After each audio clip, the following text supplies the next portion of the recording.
चोराच्या उलट्या बोंबा असं जे म्हणतात तसा हा प्रकार आहे. ज्या कुटुंबांनी आपली लेकरं गमावली त्यांच्या काय यातना आहेत यांना म्हणावं एकदा जाऊन पहा, म्हणजे यांच्या लक्षात येईल.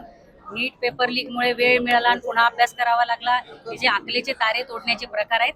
संवेदनहीन आणि संवेदन शून्य अशी ही सगळी भारतीय जनता पक्षाची लोक आहेत आणि त्याचा एक पुरावा निर्मला सीतारामन यांच्या वक्तव्याने जगासमोर आलाय. गेल्या अनेक दिवसापासून दिल्ली या ठिकाणी उपोषण सुरू होतं. अभिजित तिप्पी सहभागी होते, त्यांच्याच नेतृत्वात हे सगळं आंदोलन होतं.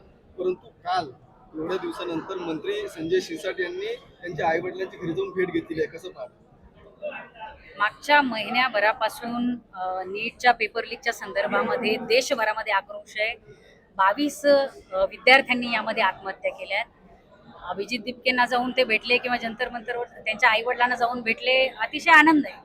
परंतु हीच तत्परता जर संजय शिरसाट यांनी ज्या नीटच्या पेपर लीकमुळे आत्महत्या केलेल्या विद्यार्थ्यांच्या आई वडिलांना भेटण्यासाठी दाखवली असती तर आम्हाला अधिक चांगलं वाटलं असतं.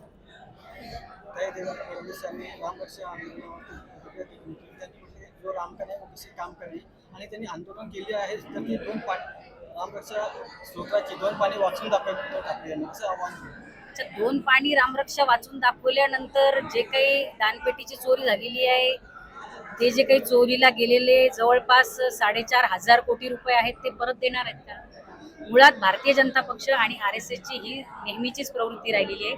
मुद्द्यांवरून लक्ष कसं विचलित करायचं आणि नको असलेल्या गोष्टींवर लोकांचं मीडियाचं लक्ष कसं त्या ठिकाणी आणायचं, एवढाच यांचा कार्यक्रम आहे. आजचा मुद्दा हा आहे की अयोध्येच्या राम मंदिराच्या दानपेटीवर तुम्ही डल्ला मारलेला आहे आणि भारतीय जनता पक्षाचा राजाश्रय त्या लोकांना होता, चोरांना होता.